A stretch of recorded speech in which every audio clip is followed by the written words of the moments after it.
ترغیب دی، شوق دلایا۔ اور جو دوسری آیت مبارکہ میں نے تلاوت کی، اس میں اللہ رب العزت نے فرمایا یا ایھا النبی حرض المؤمنین علی القتال، یا ایھا النبی، اے نبی صلی اللہ علیہ وسلم، حرض، شوق دلاؤ، ابھارو، ترغیب دو، تیار کرو۔ آپ حیران ہوں گے، حرض کا لفظ اللہ نے قرآن میں نماز کے لیے نہیں فرمایا،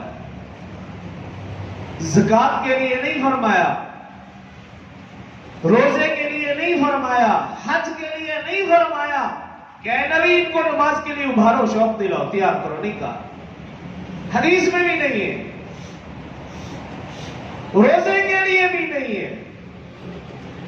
یہ ہر رزق کا لفظ اللہ نے صرف اور صرف جہاد کے لیے بھی نہیں، قتال کے لیے فرمایا یا ایھا النبی حرض المؤمنین علی القتال، اے نبی ایمان والوں کو قتال کے لیے، قتل کرنے کے لیے، جنگ کے لیے ان کو ابھارو، شوق دلاؤ، ترغیب دلاؤ، ان کو تیار کرو، جذبہ دلاؤ۔ یہ لفظ کسی اور عبادت کے لیے بھی نہیں ہے۔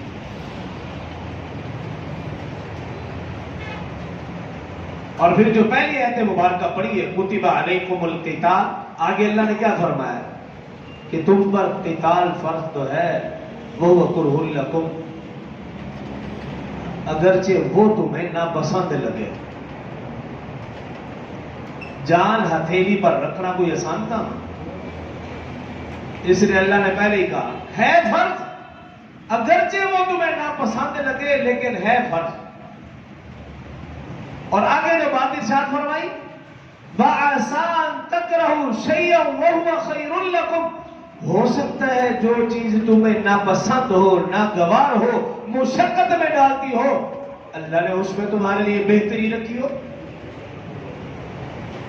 اور آگے کیا فرمایا وَعَسَىٰ أَن تُحِبُّوا شَيْئًا وَهُوَ شَرٌّ لَكُمْ، ہو سکتا ہے جس چیز میں تمہیں محبت ہو، جو چیز تمہیں اچھی لگتی ہو، شر لکم، ہو سکتا ہے اس میں تمہارے لیے بہتری نہ ہو۔ واللہ یعلم وانتم لا تعلمون، اللہ جانتا ہے تم نہیں جانتے۔ ایسے عجیب عجیب لفظ اللہ نے استعمال فرمایا۔ اللہ تو جانتے ہیں ہماری طبیعت اور واقع میں کہ جہاد ہے تو فرض لیکن تمہیں اچھا نہیں لگے گا، اور ہو سکتا ہے جو چیز تمہیں اچھی نہ لگتی ہو اللہ نے اس میں بہتری رکھی ہو، اور جو چیز تمہیں اچھی لگتی ہو سکتا ہے اس میں تمہارے لیے بہتری نہ ہو۔